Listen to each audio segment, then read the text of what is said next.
Brainfeed magazine invites schools for ET TechX from December 5th to 7th at Hightex, Hyderabad. ఈరోజు మనతో ఉన్నారు immigration consultant అలాగే EB5 expert అయిన advocate Aditya మాలేలా గారు. సార్తో మాట్లాడతాం ముఖ్యంగా EB5 ఇన్వెస్ట్మెంట్ స్టేజెస్ గురించి. Hi sir. హలో అండి. సార్, ఇన్వెస్ట్మెంట్స్ ద్వారానే EB5 వీసా అనేది అప్రూవల్ జరుగుతూ ఉంటుంది. అయితే ఇందులో మెయిన్ ప్రొసీజర్ ఏదైతే మనం డబ్బులు 7 to 8 crores అబౌవ్ పెడతామో ఆ అమౌంట్ ఎలాంటి స్టేజెస్లో మనం ఇంక్లూడ్ చేయాల్సి ఉంటుంది, ముఖ్యంగా ప్రాపర్టీస్ వైజ్ వెళ్ళినప్పుడు ఏ విధంగా ఉంటుందంట? సో EB5లో డెఫినెట్గా EB5 visa to get green card in fast way in యూఎస్కి స్టేజెస్ ఉన్నాయి. సో మెయిన్ ఇంపార్టెంట్ ఏంటి అంటే సోర్స్ ఆఫ్ ఫండ్స్ కాబట్టి $800,000 అంటే 8 crores కావాలి. 8 crores తీసుకెళ్ళి యూఎస్లో ఇన్వెస్ట్ చేయాలి. యూఎస్లో ఇన్వెస్ట్ చేసాం కాబట్టి దాన్ని బేస్ చేసుకొని మనకి మన ఎంటైర్ ఫ్యామిలీకి గ్రీన్ కార్డ్ కానీ అక్కడ వర్క్ ఆథరైజేషన్ కానీ ఇస్తాం జరిగింది. ప్లస్ ఏంటంటే ఆ 8 crores కూడా $800,000 అంటే 8 crores కూడా వెనక్కి వస్తాం జరిగింది. సో అసలు స్టేజెస్ ఏమున్నాయి చాలా ఇంపార్టెంట్ అనమాట. మనకి ఆ సోర్స్ ఆఫ్ ఫండ్స్ గురించి మాట్లాడుతున్నాం కాబట్టి ఫస్ట్ ఐడెంటిఫై చేసుకోవాలి మనకి ఏం సోర్స్ ఆఫ్ ఫండ్స్ ఉన్నాయి, నీకు are you capable enough to participate in EB5 visa or not అనేది.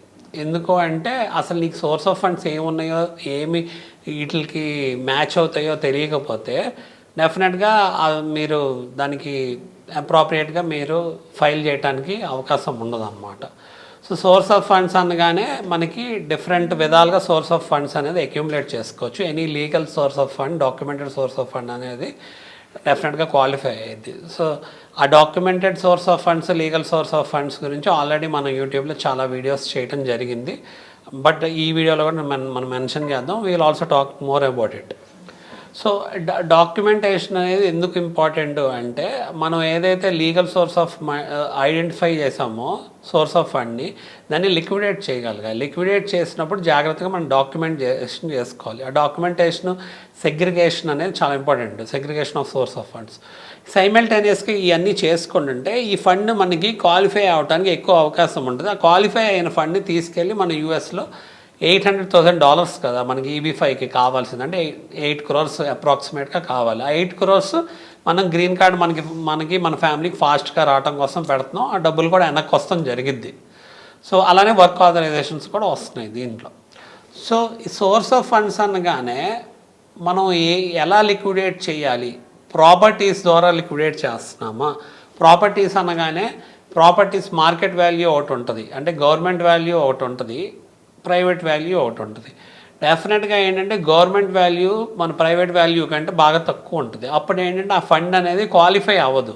సో ఆ గవర్నమెంట్ వాల్యూ ఏదైతే ఉందో అది ఎక్కువ ఇచ్చి కొనుక్కునే వాళ్ళని మనం ఆప్ట్ చేసుకోవాలి. అంటే ప్రైవేట్ వాల్యూలో మనం అన్డాక్యుమెంటెడ్ మనీ తీసుకుంటాం ప్రాపర్టీ సేల్ చేసేటప్పుడు. దాని బదులు documented source of money, wide source of money తీసుకోవాలి. దానికి రిజిస్ట్రేషన్ వాల్యూస్ పెరుగుతాయి అన్నమాట. రిజిస్ట్రేషన్ వాల్యూ ఏదైతే ఉందో అది కట్టేసుకొని ఎవరైతే ఎక్కువ వైడ్ సోర్స్ ఆఫ్ ఇన్కమ్ ఇస్తారో అలాంటి బయర్ని చూసుకొని మనం ప్రాపర్టీని లిక్విడేట్ చేసి దాన్ని డాక్యుమెంట్ చేసుకుంటాం ఒక విధానం. లేదు ఇన్ కేస్ లైక్ ఏదైనా మనకి మనీ కొంత తగ్గింది అనుకోండి, ఆల్రెడీ లిక్విడేట్ చేసినాక ఆ మనీని మనం ఏంటంటే గిఫ్ట్ ద్వారా కానీ లోన్ ద్వారా కానీ యూఎస్లో అయినా కూడా ఎవరి దగ్గరైనా తీసుకోవచ్చు, ఇండియాలో అయినా తీసుకోవచ్చు. యూఎస్లో తీసుకున్న, ఇండియాలో తీసుకున్న ప్రతిదానికి గిఫ్ట్ లాస్, ట్యాక్సేషన్ లాస్ కొన్ని ఉంటాయి. వాటికి కూడా ఎగ్జంప్షన్స్ ఉంటాయి. సో సోర్స్ ఆఫ్ ఫండ్స్ అనగానే మనకి ఆ సోర్స్ ఆఫ్ ఫండ్ ఏదైతే మనం 8 crores లిక్విడేట్ చేస్తున్నామో అసలు ఈ మనీ యొక్క సేఫ్టీ, సెక్యూరిటీ చాలా ఇంపార్టెంట్ కదా. ఈ మనీ వెళ్ళి యూఎస్లో రీజనల్ సెంటర్స్, అంటే authorised by federal government of US regional centres అనే ఎంటిటీస్లో వాళ్ళు ఫండ్ రైజ్ చేయడానికి వాళ్ళకి ఎలిజిబిలిటీ ఉంది కదా. ఆ ప్రాజెక్ట్స్, రీజనల్ సెంటర్ ప్రాజెక్ట్స్లో ఇన్వెస్ట్ చేయడం జరిగింది.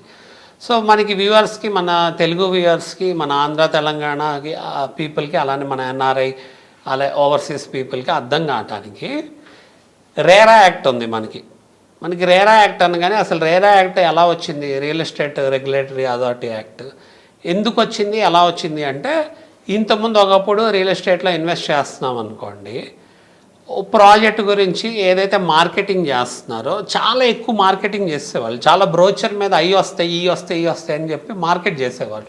వాటికి లీగల్ కంప్లైన్స్ ఉందా లేదా తెలియకుండా మార్కెట్ చేయడం జరిగేది. అదేంటి ఎక్స్టర్నల్ ప్రాజెక్ట్స్ అవనివ్వండి లేదా ఇంటర్నల్ ప్రాజెక్ట్స్ అంటే మన ఏదైతే మనం కొనుక్కున్నామో రియల్ ఎస్టేట్ పరంగా ప్లాట్స్ అవనండి లేకపోతే బిల్డింగ్స్ అవనండి, ఇవన్నీ కమ్యూనిటీ హాల్స్ వస్తాయనో, లేకపోతే ఇక్కడ ఈ డెవలప్మెంట్ వస్తుందనో, ఈ ఫెసిలిటీస్ వస్తాయి, ఈ ఎమ్యూనిటీస్ వస్తాయి, లేకపోతే పార్క్స్ లాంటివి వస్తాయి, వాటర్ ట్యాంక్స్ వస్తాయి, ఇంత ఇవి వస్తాయి అవి వస్తాయి అనేది ఏదైతే మార్కెట్ చేస్తున్నారో ఆ మార్కెట్ చేసే వాటిని బేస్ చేసుకొని ప్లాట్స్ అనేది అమ్ముకోవటం జరిగేది అనమాట. అయితే వాటికి లీగల్ శానిటీ ఉంటుంది. డెఫినెట్గా ఏంటంటే ఆథరైజేషన్స్ ఇచ్చే ఎంటిటీస్ ఏవైతే ఉన్నాయో ఆథరైజేషన్స్ కూడా పర్టికులర్ ఏరియా డెవలప్ చేయాలంటే మినిమం ఇవన్నీ మెయింటైన్ చేయాలి అనేది ఒక రూల్ అనమాట. బట్ ఏంటంటే మినిమం ఏదైతే లీగల్గా మెయింటైన్ చేయాలో అది కాకుండా ఎక్స్ట్రా ఎమ్యూనిటీస్ ఏదైనా ఇస్తున్నారు అని చూపిస్తుంటే అది నిజంగా ఓన్లీ మార్కెటింగ్ పబ్లిసిటీ కోసం చెప్పి బ్రోచర్లో వేసి చివరికి కన్స్ట్రక్షన్కి వచ్చేసరికి మాకు ఫండ్ సరిపోలేదనో లేకపోతే ఇంకా అదర్ ఇష్యూస్ వచ్చినాయి అని చెప్పి అవి డెవలప్ చేయడం ఆపేసేవాళ్ళు. దానివల్ల ఏమయ్యేది, ఎవరైతే ఇన్వెస్ట్ చేస్తున్నాడో అతనికి ఎక్స్పెక్ట్ చేసింది ఒకటి, అవుట్పుట్ వచ్చింది ఇంకోటి అయ్యేది. సో దాని మీద ఏంటి డెఫినెట్గా ఒక లా రెగ్యులరైజేషన్ ఉండాలి, అదొక ఆస్పెక్ట్. ఇంకో ఆస్పెక్ట్ ఏంటి, ఏదైతే మనీ ఇన్వెస్ట్ చేస్తున్నామో ఈ ప్రాజెక్ట్ డెవలప్ చేయడానికి, ఈ ప్రాజెక్ట్ కోసం, ఈ ప్రాజెక్ట్ అభివృద్ధి చెందడానికి ఇన్వెస్ట్ చేస్తున్నాడు ఇన్వెస్టర్ రియల్ ఎస్టేట్ ప్రాజెక్ట్లో. బట్ ఆ మనీని డైవర్ట్ చేసి తీసుకెళ్ళి వేరే చోట ఇన్వెస్ట్ చేయటం కానీ, వేరే బిజినెస్లో కానీ, వేరే రియల్ ఎస్టేట్లో ఇన్వెస్ట్ చేయటం వల్ల మనీ బ్లాక్ అయిపోయింది అనుకోండి. లైక్ లెట్స్ 2 ఇయర్స్లో అవ్వాల్సిన ప్రాజెక్టు 5 ఇయర్స్ పట్టింది, లేదా 5 ఇయర్స్ 7 ఇయర్స్ పట్టింది, లేకపోతే మనీ రొటేట్ అవ్వక లోన్ పెరిగిపోయి, రేట్ ఆఫ్ ఇంట్రెస్ట్ పెరిగిపోయి దివాళా తీసే సిచ్యువేషన్ ఉంటుంది. అలాంటివి ఓవర్కమ్ అవడానికి కూడా రెగ్యులేషన్స్ అనేది కావాలి. ప్లస్ ఏదైతే టైం లైన్ ప్రామిస్ చేశారో డెలివరీ చాలా ఇంపార్టెంట్. మీకు 3 ఇయర్స్లో ప్రాజెక్ట్ అయింది అన్నాం. ఇప్పుడు మనకి EB5 వీసాలో కూడా 3 to 5 ఇయర్స్లో ఏదైతే $800,000 8 crores ఇన్వెస్ట్ చేస్తున్నారో మీరు 3 to 5 ఇయర్స్లో మీకు వెనక్కి వస్తాయని చెప్తున్నారు. సో చెప్తున్నారు అంటే డెఫినెట్గా ఆ లీగల్ డాక్యుమెంటేషన్ ఉంటుంది దానికి. లైక్ లెట్స్ 3 ఇయర్స్లో ప్రాజెక్ట్ కంప్లీట్ అయిపోయి 3 ఇయర్స్లో రావచ్చు, లేదు in case like maximum 5 years లోపల ఇచ్చేయాలన్నమాట. అలా ఏదైతే టైం బౌండ్ ఉంటుందో రియల్ ఎస్టేట్లో ఆ టైం బౌండ్ అనేది చాలా ఇంపార్టెంట్. లైక్ లెట్స్ ఒక ఇన్వెస్టర్ ఇన్వెస్ట్ చేస్తాడంటే టైం ఇంపార్టెంట్ కదా. ఇప్పుడు హౌసే కొనుక్కున్నాడు అనుకోండి, నాకు నెక్స్ట్ 2 ఇయర్స్లోనో 1 ఇయర్లోనో కావాలి, బట్ నువ్వు 5 ఇయర్స్కో 7 ఇయర్స్కో ఇస్తే నేను నష్టపోయినట్టు కదా. అఫ్కోర్స్ నేను కొనుక్కున్నాను, దానివల్ల డబ్బులు పెరగచ్చు, లేకపోతే ప్రాజెక్ట్ ముందుకు వెళ్ళకపోతే ప్రాజెక్ట్ ఫెయిల్ అవ్వచ్చు. ఆ రెగ్యులేషన్స్ అన్నీ కావాలి కాబట్టి ఈ రెగ్యులేషన్స్ అన్నిటి మీద యాక్ట్ తీసుకొస్తాం జరిగింది. అలానే ఇప్పుడు ఎలా ఉంది రియల్ ఎస్టేట్ రేరా యాక్ట్లో చక్కగా స్టేజెస్ వైజ్గా కన్స్ట్రక్షన్ బట్టి రేరా అప్రూవల్ని బేస్ చేసుకొని స్టేజెస్ వైజ్ ఆఫ్ కన్స్ట్రక్షన్ బట్టి ఫౌండేషన్, స్లాబ్, లేకపోతే నెంబర్ ఆఫ్ ఫ్లోర్స్ని బేస్ చేసుకొని పేమెంట్ అనేది జరిగింది. అలానే certain amount of stage of construction వచ్చే వరకు ఈ మనీని డైవర్ట్ చేయడానికి లేదు. ఒక లెట్స్ 70% అనుకోండి. అప్పుడు నువ్వు ఏంటంటే 70% కన్స్ట్రక్షన్ అయినాకే కొంత పార్ట్ ఆఫ్ మనీని తీసుకెళ్ళి వేరే ఎక్కడన్నా ఇన్వెస్ట్ చేసుకోవచ్చు, వేరే ప్రాజెక్ట్స్, లేదా డైవర్ట్ చేయడానికి లేదు. ఎందుకంటే ఫుల్ఫిల్ చేస్తావో లేదో గ్యారంటీ లేదు కదా ఒకవేళ ఇబ్బంది వస్తే. అందుకని ఎలా అయితే అలా స్టేజెస్ ఉన్నాయో ఇక్కడ EB5లో కూడా అలా స్టేజెస్ ఉన్నాయి. సో ఈ స్టేజెస్లో ఏంటి అంటే మనీ ఎప్పుడైతే రీజనల్ సెంటర్ ఆథరైజ్ చేసిన ప్రాజెక్ట్స్లోకి వెళ్తున్నాయో అక్కడ ఒక సపరేట్ స్పెషల్ పర్పస్ వెహికల్, ఒక ఎస్క్రో అకౌంట్ అనేది ఓపెన్ చేయడం జరిగింది ఈ ప్రాజెక్ట్ కోసం, ఈ ఫండ్ రేజ్ చేసిన ఫండ్స్ కోసం అనమాట. ఆ ఫండ్స్ రేజ్ చేసినవి అక్కడ అక్యుములేట్ అవుతాయి. ఈ ఒక్క చోటే కదా, అన్ని కంట్రీస్ నుంచి EB5 వీసాస్కి రేజ్ చేస్తారు. అక్కడ అక్యుములేట్ అయినప్పుడు ఈ సెబీ ఎలా అయితే ఉందో మనకి ఇక్కడ SEC అని సెక్యూరిటీస్ ఎక్స్చేంజ్ కమిషన్ అక్కడ ఉందన్నమాట. అది దాన్ని మానిటర్ చేస్తుంది. ఎందుకంటే అక్కడ ఉండే వాళ్ళు ప్రాజెక్టులు ఎవరైతే ఉన్నారో ఫైనాన్షియల్ సెక్యూరిటీస్ని ప్రమోట్ చేస్తున్నారంటే వాళ్ళకి సెక్యూరిటీస్ ప్రమోట్ చేయడానికి డెఫినెట్గా వాళ్ళకి కంప్లైంట్స్ ఉండాలి, వాళ్ళు ఫైనాన్షియల్ ఎక్స్పర్ట్స్ అయి ఉండాలి. సో SECకి ఏంటంటే సెక్యూరిటీస్ ఎక్స్చేంజ్ కమిషన్కి they can look in to those accounts అనమాట.